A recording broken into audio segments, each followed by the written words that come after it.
Hey guys, it's the Dude Who Talks and welcome to a brand spanking new video. Now, after my last video, I did actually say I was going to upload a video on that day, but I got a little drunk and to be honest, I just couldn't be arsed, so apologies, but it's here today. So, after a very stressful, long-ass week at work, I was looking for the chance to let my hair down. And I got that chance with Ohhms and Svalbard on the Sunday at Manchester Rebellion on the 20th of May. The thing was with it was that it was very quiet on that day, I think because with the there was like a marathon or something, but it just felt really quiet. But I knew as soon as I stepped in Rebellion it was going to change because it's, well, two very loud as fuck bands. So, without further ado, I'm going to dive into my thoughts on that gig. And if you were in attendance at that gig, please let me know what your thoughts were on that gig as well, please. So, kicking things off tonight was Svalbard. So, the best way to describe Svalbard is a mixture of Oathbreaker with a little splatter of Alcest, but in England.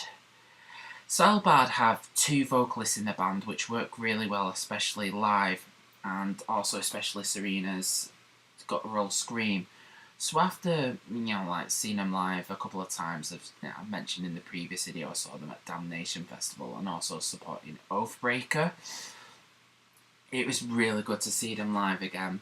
They're becoming quite one of my favourite bands at the moment. So yeah, while it might have been a short set, they definitely were awesome. And it got me suitably warmed up for Ohhms. Now, they actually finished their set off with Revenge Porn, which to me is one of the standout tracks from the new album, It's Hard to Have Hope. And from actually seeing them live, Svalbard are definitely a band to look out for in the future.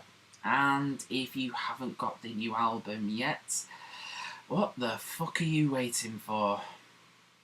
Those are my thoughts on Svalbard. So, with it being Rebellion Bar, they served the Trooper, so I got another Trooper down me. They do have some decent selection of beers, but I like the Trooper. And Ohhms was about to come on. Now, if you really like long songs with some crushing riffs, Ohhms are definitely the band for you. So, when they actually came on, they said that this was going to be the longest set they ever played. And some of the songs are like 15 minutes, so that is quite believable. So, they might have been joking, but, it's still a good thing, obviously. So, I've obviously seen Ohhms a couple of times, and I knew what to expect. They were playing long, beefy-ass riff songs with the lead vocalist, Paul Waller, just like in a trance state with his with his bare feet, and he just loses himself in the music. It's quite fascinating to watch.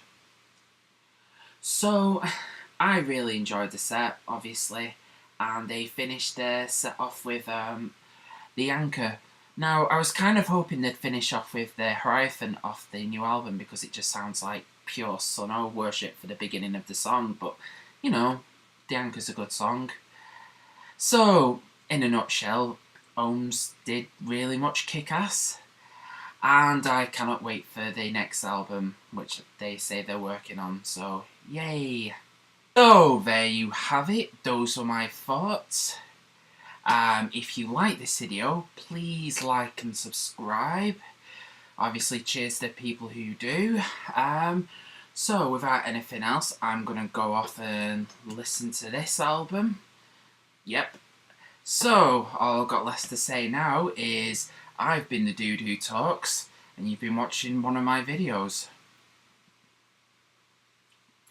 Cheers. Stay safe. Now, you haven't got rid of me just yet. I'm just going to introduce you that there's some more videos out there that I've made, and a couple of them will be floating around here, below my chin. So, make like Netflix and watch them.